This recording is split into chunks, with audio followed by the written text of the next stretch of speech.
Good afternoon, everyone. No, you can, no, go ahead.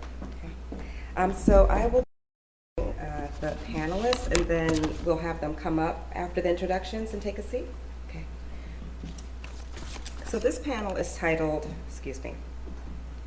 Art History in the Archives, and Art History in the Archives is presenting new archival research featuring art historical artifacts and primary sources, for example, artist papers, letters, sketchbooks, etc.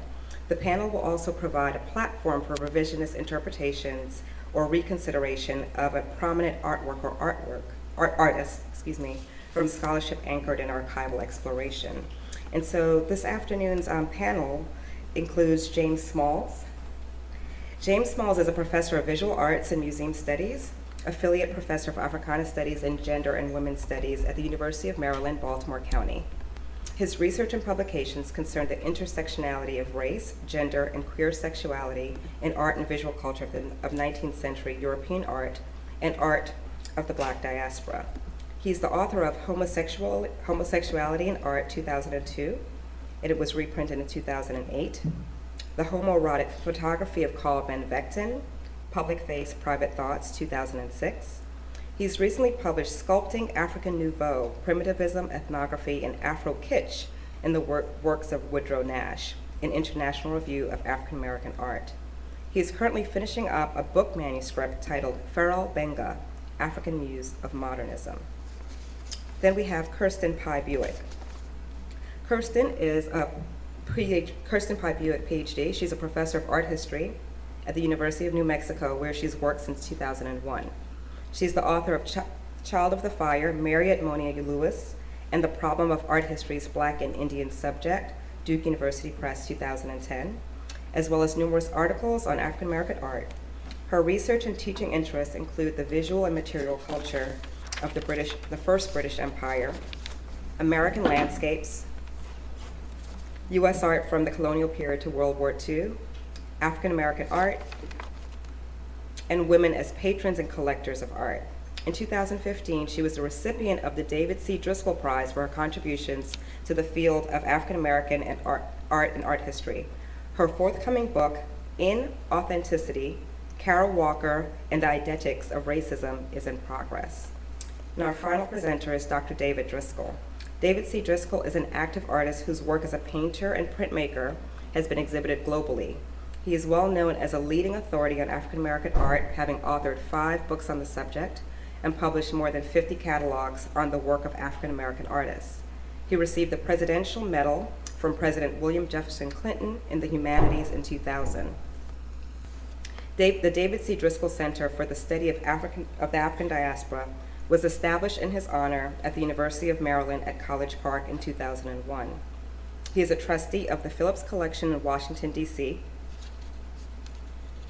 and at the High Museum of Art in Atlanta, there is an annual $25,000 prize in his name that is offered annually. For this presentation, he has said, quote, over a period of one half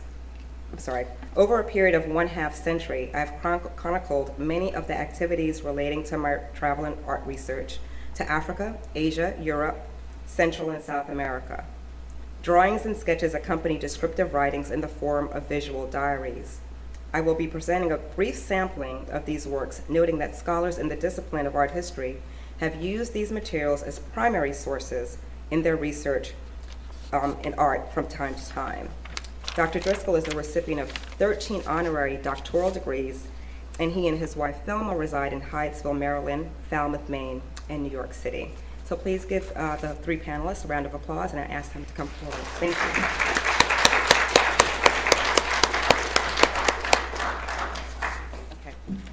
You can tell I'm substituting, so we're going to do one at a time. So we'll have James Smalls come up first. Thank you.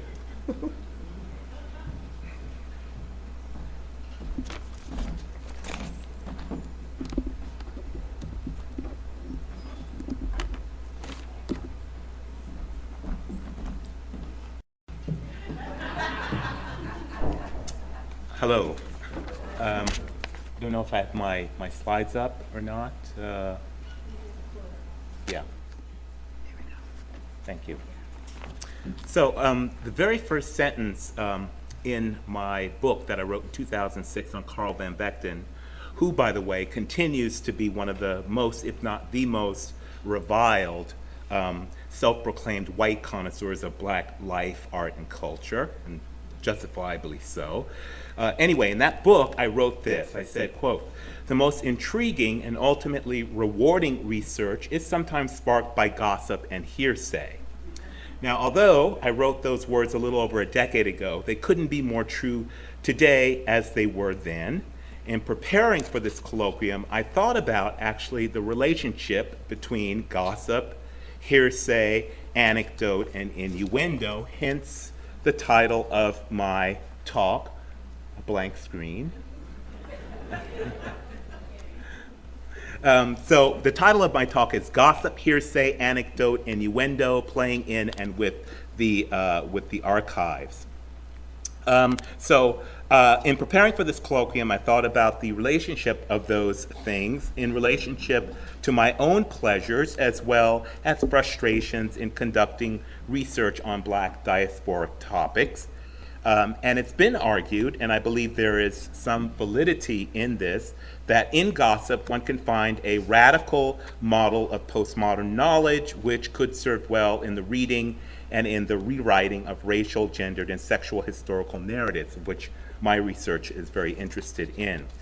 So archives, thinking about this, can have alternative possibilities of exploring, defining, distributing past and present knowledge, and one possibility is considering the voices of the oppressed or the subaltern, oftentimes called the history from below approach, which considers utilizing ignored materials within existing collections and recording ignored voices through, for example, oral history projects.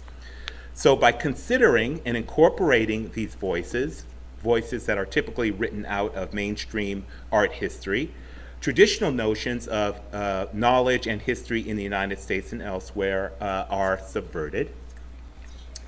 However, there still remain challenges, of course, in discovering and contextualizing archival material on black diasporic art and artists, and a rethinking of the uses of archives could open up a number of exciting possibilities.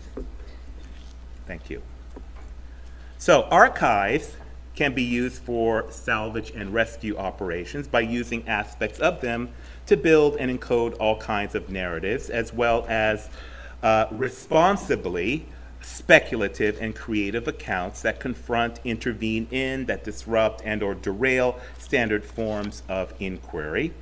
And so with this lost and found approach to art history, we are invited to confront the archives as a source for subversive readings, so to reconstruct lost lives and lost deeds. So such an approach allows for us not only to include those who have traditionally been excluded, but also to ascertain the general exclusionary strategies of mainstream archives. So in this process then of me rethinking the archives, there are some questions that I thought to ponder regarding the meaning and role of archives in African American art history, such as what is the role of archives in the formation as well as in the deformation and reformation of black consciousness and our social and political integration into American democracy and citizenship? In what ways can archives be used as a weapon or as a strategic sort of roadmap in the struggle for racial equality and for inclusion? So when we think about archives, we also have to consider the varied nature of materials, including as well, of course, text and as well as images, but also things like postcards and films and ephemera and audio sources. So for my own work, interestingly, eBay, Tumblr, and Pinterest actually have become invaluable archival sources for me, for my work. And I'll show you some images in a second in terms of what I'm working on so you understand what I'm talking about. We might also entertain the idea of imaginary, and I actually don't like that word, I prefer speculative archives produced by artists and critics past and present, especially when archives are inaccessible, that is hidden away in private collections, or non-existent, when you don't have any archives at all. So We should not be afraid to venture beyond official archives where we might locate and exploit the possibilities of constructing the elusive archive of, for example, traces or ephemera, of innuendo, gesture, gossip, hearsay, anecdote, those kind of things that I titled my talk here today. What has also been called silly archives, or we've heard this morning, an archive of feelings as well. So archives speak to how we interpret the past and the present, so to affect the future. And in this respect, I think that these speculative approaches to archives, which I actually enjoy a lot, can be important to African American and Black diasporic art history and identity formation and preservation. So archives, particularly of the speculative sort, serve as antidotes against forgetting. So perhaps in the context of African American art, we have to accept such approaches as one way of writing ourselves back into history and art history. So creative or speculative archives raise questions about what counts, of course, as knowledge and what are appropriate objects of studies in specific disciplines. So in my own research, that often involves piecing together archival fragments whenever I can find them, and then critically, and when I say that I mean responsibly, as well as creatively speculating on their connection. So it's not off-the-wall speculation, it's an informed kind of speculation.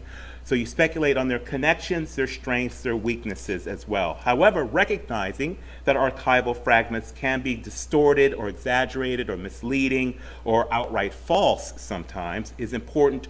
It's important to always keep in mind and question, or at least remain skeptical of archives as sources of information, sources of truth with a capital T, right, which we tend to do a lot of times. So archives are not neutral, they're not innocent. Someone decided what was worth counting or what was worth keeping and how to count and keep it most of the time. But nevertheless, a certain amount of romanticism also remains about archives, that in them lingers some kind of assurance of concreteness or some sort of objectivity or recovery, or some idea that these archives are going to make us whole again somehow, that we're going to get all of that past history and become whole. So we passionately cling to archives despite their faults in the hopes of somehow connecting to a past that we can never fully know. So this archival romanticism, or as Jacques Derrida, a well-known French philosopher, called it, archive fever, that seems, in my view, this kind of romanticism plague much of the work done around, for example, the art and artists of the Harlem Renaissance, and there's no harm in romanticizing, but I think we need to understand when we're doing that and why we're doing that as well. So when no concrete or institutional archives exist for a particular subject, one can assemble one from an against-the-grain reading of a wide range of sources. And this reading against the grain has become perhaps the key methodological strategy for other kinds of art histories and histories: queer art history, women's art and art history, other histories of marginalization. Now, in my own work, I've found that there is a very interesting interplay between subjective investigation into lived experience while documenting the context in which that experience transpired. So I'm interested in my own research in what we call ephemera, that is, those ephemeral notes and objects and images and traces and debris and fleeting performances. My current research, for example, on this guy, he was a Senegalese dancer and artist model whose name was Farrell Benga, who was actually born Francois Benga in 1906, is vested in the idea of remembering and preserving at least the visual memories of this particular Black life, but also other Black lives, Black efforts, Black contributions, Black forms of memorialization, and Black forms of self-representation, vested in those ephemeral materials and in ephemeral performances. So let me tell you a little bit very quickly about this guy. Farrell Benga, in 1923, when he was 17 years old, Francois Benga left his native Dakar in Senegal, traveled to Paris with his father, who he had a very rocky relationship with. And it was while on that trip that he decided to run away. He worked odd jobs to make ends meet. Then in 1925, a very important year generally, this was the same year that Josephine Baker appeared in La Revue Nègre. During that year, Benga learned that the Folies Bergère, this is the music hall in Paris, was on the lookout for black dancers. He auditioned for that and he was hired. He then, at that point, adopted his stage name, Feral, which in French, it means feral, which means wild or untamed. And of course, that has a particular significance. And within a few years became one of the star attractions of the Parisian music hall scene. He was known for his physical dexterity, his very good looks, his very sensual dancing, and also sensual choreography. He gained a popular reputation in Paris as the male counterpart to Josephine Baker, with whom he became, by the way, very good friends, very close friends, danced with periodically at various entertainment venues throughout Paris. Here, Josephine Baker and her playing Fatou in the 1926 La Folie du Jour. Benga is there at the far right, at the lower left, squatting. He's one of the African drummers that accompanied her. And then, just in fact, a couple of weeks ago, just browsing through the internet, I came across this photo here, and I was very surprised to come across it, of Josephine Baker, and there is Farrell Benga standing there at her right. So they became very, very good friends and very important people who performed together. And so here's two postcards. And a lot of these images that I'm showing you come from eBay, and they have a long story about that. And then others come from certain archives. Anyway, from the 20s into the 30s, Benga appeared in many, many on-stage revues and tableaux, some of which exploited primitivism and exoticism. I'm just comparing him, and by the way, the postcards there on the right come from eBay. But this particular image here, on the lip of the negress, is one of those elements of exoticism and primitivism that he performed in. And so in doing this research, what's interesting is that I realized that I have to consider Benga, Josephine Baker, other black artists and performers of the period in the problematic context of primitivism and modernism, and to discern their agency in these things as opposed to their assumed victimization. And so that's one of the elements here that I envision. My time is up, but I'm going to just go through quickly through the images so you see what I'm talking about. Farrell Benga modeled himself after Josephine Baker's career. In fact, he became Josephine Baker in a lot of his performances, dressing in Josephine Baker drag. So in both of these instances here, this is Farrell Benga in Josephine Baker drag as a kind of homage to her, but also showing his own talents as a very well known and very talented dancer and performer as well. Oops. These are elements that indicate, these are sources where there's some anecdotal information about Farrell Benga's life and his reputation. I can't go into them right now. Gorer was one of those English anthropologists who accompanied Farrell Benga on a trip throughout Africa, and there they are. These all come from eBay. These are from music hall magazines, for example, showing him in terms of his performances. And there are certain dynamics that I've discovered with these images in terms of his performances. You see here, just want to hurry up and get through them. Then, of course, Richmond Barthé, an African-American sculptor, sculpted Farrell Benga. And then he actually went to Paris and saw him perform. And here I'm showing you Farrell Benga, who owned a restaurant, of which Barthé went and saw him perform there, here on the left. Anyway, there's a lot more of these images. I think I'm going to stop here.